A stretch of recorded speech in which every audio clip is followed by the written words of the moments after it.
Research ගැන කතා කරමු. මම University of Sri Javatanipur undergraduate කෙනෙක්.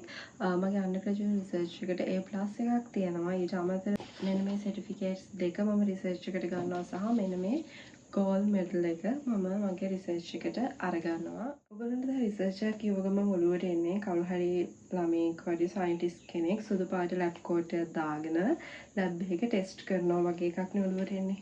නමුත් මම ඔයගොල්ලන්ගේ point of view එක වෙනස් කරන්න යන්නේ. research කියලා කියන්නේ ඒක විතරක් නෙමෙයි. research කියලා කියන්නේ this and this. Also this and this all is research. research කියලා කියන්නේ හරිම fun activity එකක්.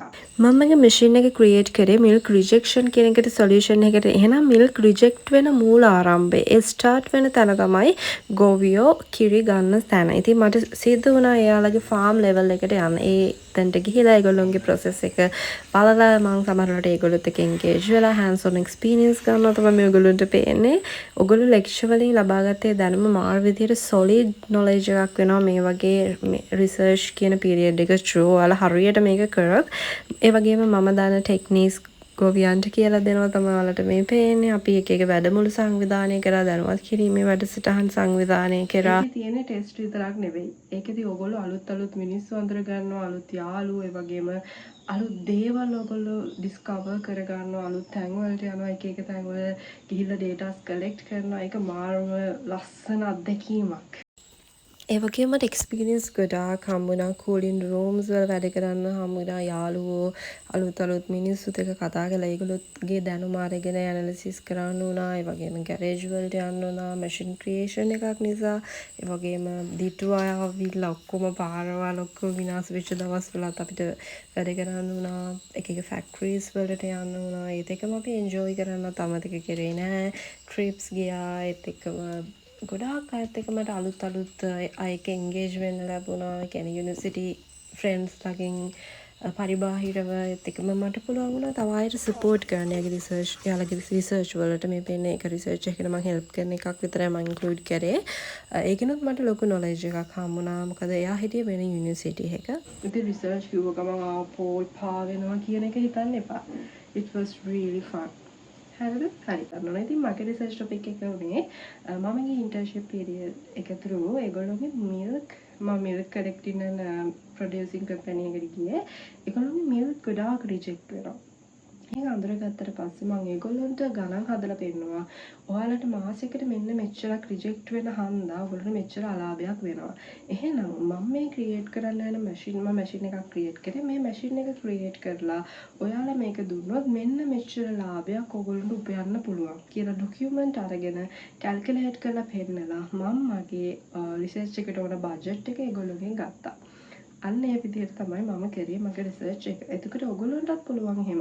ඒ කියන්නේ ඔයගොල්ලෝ ඉන්ට්‍රස්ට් ඒරියා එකක් තියනවා නම් ඔයා ඒක දිහා හිත ඉද්දි ඔයාට එනවා අයිඩියාස්. දැන් මගේ ටොපික් එක මම කියවන ප්‍රශ්නෙකට උත්තරයක් විදිහට කියලා ආවේ. ඒ වගේම මගේ මේ ඩිසයින් එක ඔළුවට ආවේ.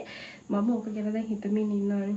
ඉතින් මම දැක්කා මගේ ලොකු වෙලක් පැත්තට වෙන්න. එතකොට ඒක ගොවි මහත්මයෙක් තෙල් ගගහනවා කුඹුරට අර පිටේ අරගෙන යන මැෂින් එකකින් මට හිතුණා හරි. ඇයි අපිට බැරි මෙන්න මේ වගේ එකක් ක්‍රියේට් කරන්න මිල්ක් වලට. ඉතින් ගොවියට පුළුවන් උදේම පිටට දාගෙන ඒක අරගෙන ඉන්න කියන වගේ අර ඒ වගේ පොඩි චිත්‍රයක් තමයි මගේ ඔළුවේ තිබ්බේ. ඊළඟට ඔන්න අපි රිසර්ච් අයිඩියා එක ආවට පස්සේ ඒ අයිඩියා එක ගැනත් අපි රිසර්ච් කරන්න ඕනේ.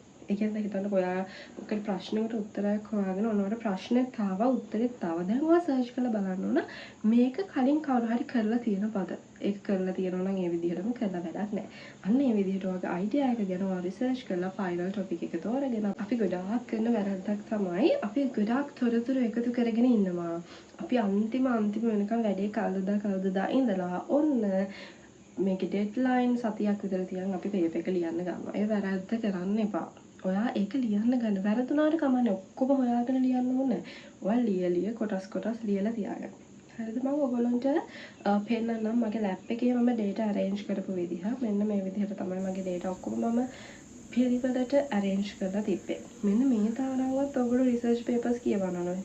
Don't think like this is a really just like අර උඩින් පල්ලෙන් කරන්න පුළුවන් දෙයක් නෙමෙයි. You have to refer a lot of research papers. ඉතින් research paper එකක් කියවන විදිහ පවා ටෙක්නික් එකක් තියෙනවා මම ඉස්සරහට කතා කරන්නම් ඒව ගැන. මෙන්න මේ විදිහට රිසර්ච් පේපර්ස් ගොඩක් අධ්‍යයනය කරලා ගැප් එක අඳුරගෙන ඔයාගේ රිසර්ච් එක ඔයාට කියන්න බෑ හරි.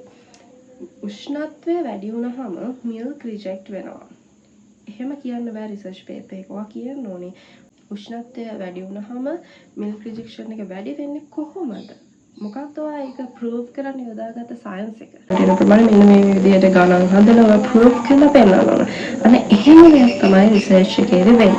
හරි මේ වීඩියෝ එකේ මම කරන්න හැදුවේ ඔයගොල්ලෝගේ මේ රිසර්ච් ගැන තියෙන බය ඒ ඔයාලගේ මතය වෙනස් කරන්න. මොකද මමත් ඉස්සර හිතන් හිටියේ රිසර්ච් කිව්වම තනිකරම ලැබ් ටෙස්ට් එකක් විතරයි කියලා. නෑ එහෙම නැහැ. ඒක එහෙම දෙයක් නෙවෙයි. ඒකෙන් ඔයගේ සෝෂල් ස්කිල්ස් ටික, ක්‍රිටිකල් තින්කින්, ප්‍රොබ්ලම් සෝල්විං, මිනිස්සු එක ගනුදෙනු කරන විදිය, අප් ලෙවල් එකේ ඉඳන් ග්‍රවුන්ඩ් ලෙවල් එකටම ඔයාලා ගොවි මහත්මයෙක් එක්ක ගනුදෙනු කරන විදිය නෙවෙයි. ඔය ආයතන ප්‍රධානියෙක් වගේ සුපර්වයිසර් එක්ක ගනුදෙනු කරන මේ හැමදේම ඉගෙන ගන්න ඔයාලට ලැබෙලා තියෙන ලොකුම ඔපචුනිටි එක තමයි මේ රිසර්ච් එක. ඔයා දැන් තමයි මේ තනියම වැඩක් කරන්න යන්නේ. ලෙක්චර් ගිහිල්ලා ඔයා ඉගෙන ගන්න මේ දේවල් ප්‍රැක්ටිකලි යූස් කරන්න යන්නේ දැන්. ඒක ලොකු ඔපචුනිටි එකක් ඔයාට අන්ඩර් ග්‍රැජුවේට් කෙනෙක් විදිහට හම්බෙන. ඉතින් කතා කරන්න ගොඩාක් දේවල් තියෙනවා. මේ අපේ පළවෙනි නිකන් ඉන්ට්‍රොඩක්ෂන් වීඩියෝ එක අපි කතා කරමු. මේක වීඩියෝ සීරීස් එකක් විදිහට තමයි අරගෙන යන්නේ.